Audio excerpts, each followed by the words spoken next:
these are the best Philly cheesesteaks in the world. Sure, you're absolutely right. Is it a little crazy that I'm here in an undisclosed location looking for the best Philly cheesesteak in the world? Yes.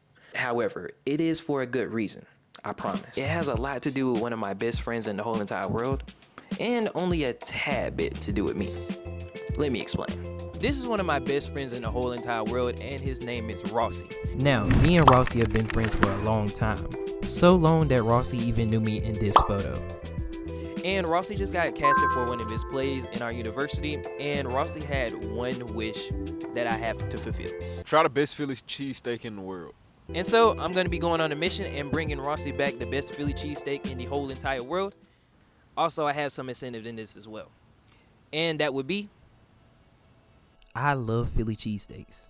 No, like seriously, I love them. Wholeheartedly, I love Philly cheesesteaks. But there's one problem. I'm from Georgia, and to be honest with you, Georgia is not really known for their Philly cheesesteaks. They're known for their peaches, if I'm being honest. And I've had a few good ones here and there, but let's be honest here, the most iconic Philly cheesesteaks are in our wing places like American Deli or places like that. However, there is a place in the United States that says they do have some of the best Philly cheesesteak. And I'll give you guys a hint. It is in the name. So, ladies and gentlemen, pack your bags because we're going to Philadelphia. Hey, how you doing? You can? Yes. All right. Good morning. Good morning, guys. So I had a super early flight, and who you just heard was Ken. Ken was my Uber driver at 6:25 in the morning, and Ken was super nice. Shout outs to Ken. All right, There Mr. you Ken. guys go. Thank you. I hope you have a good flight and enjoy yourselves. All right, thank you. You too. Stay out of trouble, bud. Will. So I've arrived to the airport, and I'm here probably an hour or two early, but we'd rather be safer than sorry. While we're here, I'm going to be going over the game plan of what we're finna do whenever we get to Philadelphia. So, in some way, shape, or form, I've chosen 5 restaurants that exemplify being the best Philly cheesesteak, or at least have the chance of being the best Philly cheesesteak. And once we get there, I'm going to be trying all 5 of these places. So, I'll see you guys at the first stop.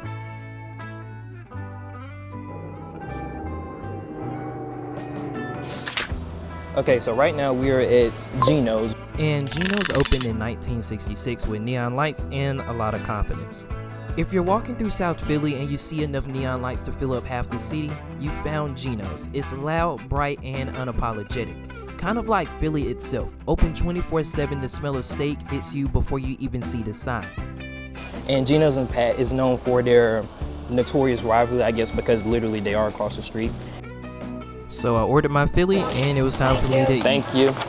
I got the cheesesteak with the whiz on it. And this will be my very first time tasting a Philly cheesesteak with whiz on it. So we're gonna see how that tastes. Yeah, and honestly, this is gonna be the battle of Geno's versus Pat's.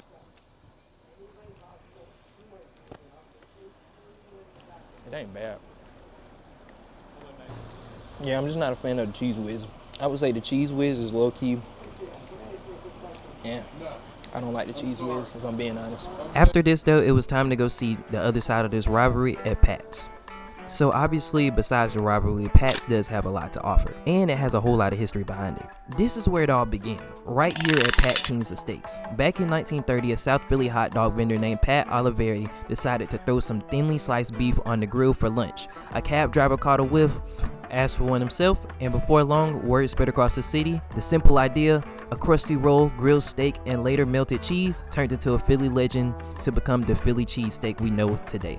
Pat's has been going ever since, sitting on the same corner, serving up the same sandwich that started it all. No gimmicks, no shortcuts, just the birthplace of a Philly cheesesteak, and that is Pat King's Steaks. Hello. Hey, how you doing? Can I do a provolone cheesesteak? Onions? Yeah, onions. Probably one onion. So after Geno's, now we're at Pat's, and Pat looks pretty much the same. It's just kind of red rather than Geno's, which is orange. They're both literally the same layout. They both have pictures of people that have came through, and they have pictures of all that stuff. So now it's time to taste it, see if it's better than Geno's. Based off of the looks of it, this one looks a little bit more dry than Geno's, because I can't really see the cheese or whatnot, but I know it's in there. Off of looks, low-key Geno's may have Pat beat, but we're gonna see off the taste.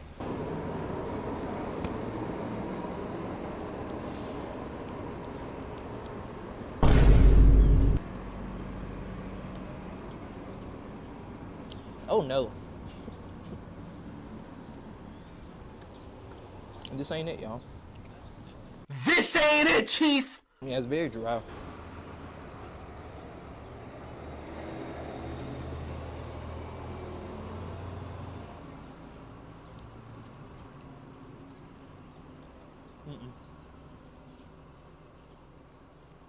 This ain't it, Chief. Okay, so in my opinion, I think Gino's got it because simply off of the fact I like Pat's bread. However, the Pat's was a little dry and it didn't really have a lot of to it. But Gino was kind of the opposite. Gino had a lot of to it, but it didn't have, the bread wasn't really that good in my opinion. And also the whiz, it wasn't really that good. So that would be my assessment of the two. With Pat and Gino's out of the way, that would mean it would be time for us to go to our next destination. That destination would be Angelo's Pizzeria. Angelo's Pizzeria opened in South Philadelphia in 2013. Started by Danny, I'm not even going to say his last name, but it's going to be on the screen. A guy who actually began his career delivering bread, and that background really shaped the place because the bread here is made fresh every morning right in house. They don't use frozen dough or pre-made rolls, which in Philly makes a huge difference. Angelo's quickly became one of the city's most talked about spots, known not just for its pizza, but for their cheesesteaks too. By opening time, there's usually a line down the block, not because it's trendy, but because the food speaks for itself. It's one of those rare spots that's managed to earn both local respect and national attention, all in just over a decade. When I got there, it was around 11:15, and they opened at 11, and I was thinking I was gonna be good, but the line was already wrapped around the corner. And you can tell some people were tourists, but also there were a lot of locals and regular people who knew exactly what they were waiting for. Okay, so we just got Angelo's, and Angelo's was packed. Like, it was packed as, I don't know what. I think Angelo's probably is going to be the best one, in my opinion. So the one thing bad about Angelo's is it doesn't really have a sitting place, so we did have to find somewhere to sit and eat. Nevertheless though, it was time to try this Philly cheesesteak. Oh my gosh, guys. This looks amazing. I hope y'all can see it. Ooh. Eee. Yeah, if this one's not good, I don't know what's good.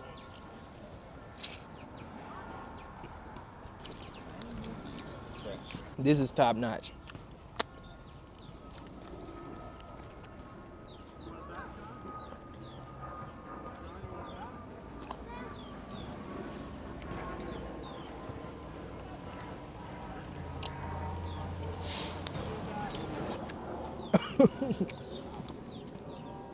This may be the best Philly cheesesteak I've ever had. Like, hands down, may be the best Philly cheesesteak I ever had.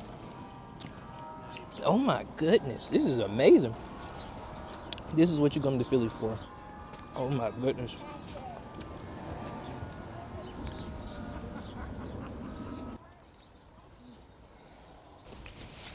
Yeah, hands down the best. The best Philly I've had. Yeah, period. So you saw my feelings towards Angelo's and how I felt about the Philly cheesesteak, and hopefully we're going to be replicating that with one of these two next locations. With the next location I'm going to being Jim's. So this is Jim's Steaks, one of Philly's classics. The original actually opened back in 1939, but this South Street spot, this is the one everybody knows. The grill's always sizzling, and the lines are usually out the door. What's crazy is in 2022, this place actually caught on fire and had to shut down for almost 2 years. Most people thought that was it, and how are they going to come back from this? But Jim's rebuilt, reopened, and somehow came back even stronger. With all that being said, it was time to go into Jim's Steaks and to see what all the hype was about.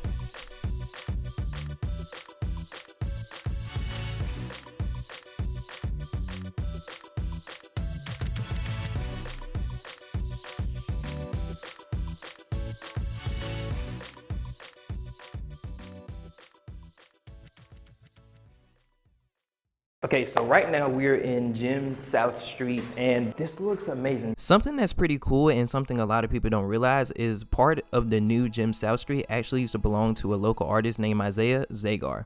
He's the guy behind all these colorful mosaic murals you see all over Philly. The broken tiles, the mirrors, and the little pieces of glass that turn wall into art. When Jim's rebuilt after the fire, they expanded to Zagar's old building, and they decided to keep a lot of his work intact. Yeah, it looks pretty cool. I will say the aesthetic does look pretty cool. I'm making the sandwiches. Jim's prepared right in front of you, and you tell them what you want on your Philly cheesesteak, and that's how they roll. And so after that, I got my Philly cheesesteak, and now we're up here, and now we're finna eat. Okay, so the one thing I will say about all the Philly cheesesteaks that are in Philadelphia, you do pretty much have to tell them what you want on your Philly cheesesteaks, because unlike in Georgia, or whenever I think other places when you get Philly cheesesteaks, they kind of assume or kind of know what to put on the Philly cheesesteaks. But in Philadelphia, I've had to tell them exactly what I want on my things, and sometimes I don't know what I want. So with this one right here, I wanted mayo on it, but I would just have figured or assumed they would go ahead and put it on there. However, they don't. And also, you do have to tell them what type of cheese you want most of the time as well. However, Philly cheesesteak does look good, I will say. This one looks better than Pat and Gino's. This is how it looks. All right, time to taste it and let's see.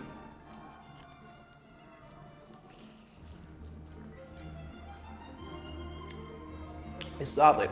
It's very solid, I will say. It's solid. Now, I don't know if I necessarily like the seasoning on the meat. It does, I think mayo would actually help it out a lot. However though, it is pretty solid, I can't lie. I will say the bread is really good on this one. I've noticed the only two places that bread wasn't really all of that were Pat and Gino's.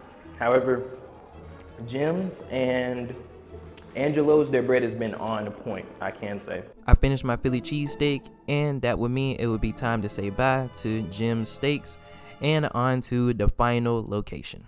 And that last location is Cleaver's. With every competition, there needs to be a wild card, and that would be Cleaver's in this scenario. Cleaver's is a little different from the old school Philly cheesesteak spots in this video. It's newer, opened in 2016, and it sits right in Center City, just a few blocks from City Hall. What makes this place stand out is how it mixes the classic Philly look with a more modern twist. They use ribeye that's sliced fresh every single day, bake their rolls in-house, and even do chicken and vegetarian cheesesteaks, which I've never seen that before, and I'm guessing you probably haven't either. It's kind of become the go-to spot for people who want the Philly experience, but with a little bit more of a modern edge to it. And I figured we'd go here because while we were getting Angelo's Pizzeria, somebody suggested it and they said it was pretty good. So I said, why not throw a wild card into the video and let's see what they're talking about. And low-key, I hope you guys can't hear what the music, but anyways.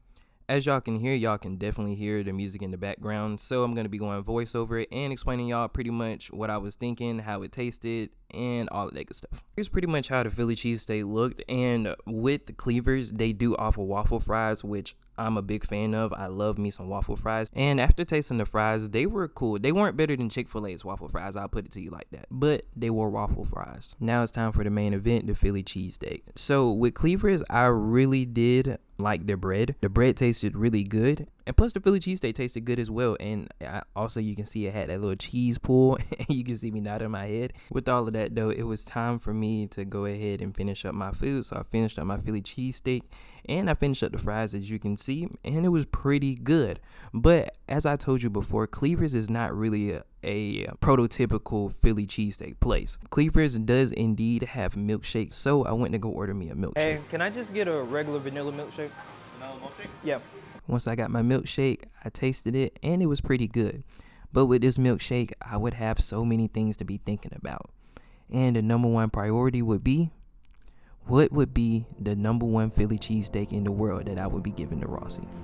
So throughout this whole video, I've got to live out one of my dreams, basically. Go and try and find the best Philly cheesesteak in the whole world and to visit places in Philadelphia that I never thought I would be going. But now I think it's time to finally give Rossi the best Philly cheesesteak in the whole wide world.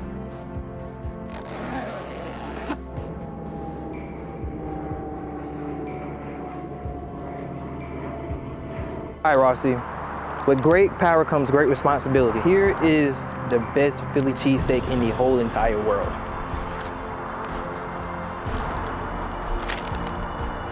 But wait, you didn't tell me who had the best Philly cheesesteak. Well, Rossi, the place is called Angelo's Pizzeria. And if you're ever in Philadelphia, you need to try it in person because it was amazing. When I wake up,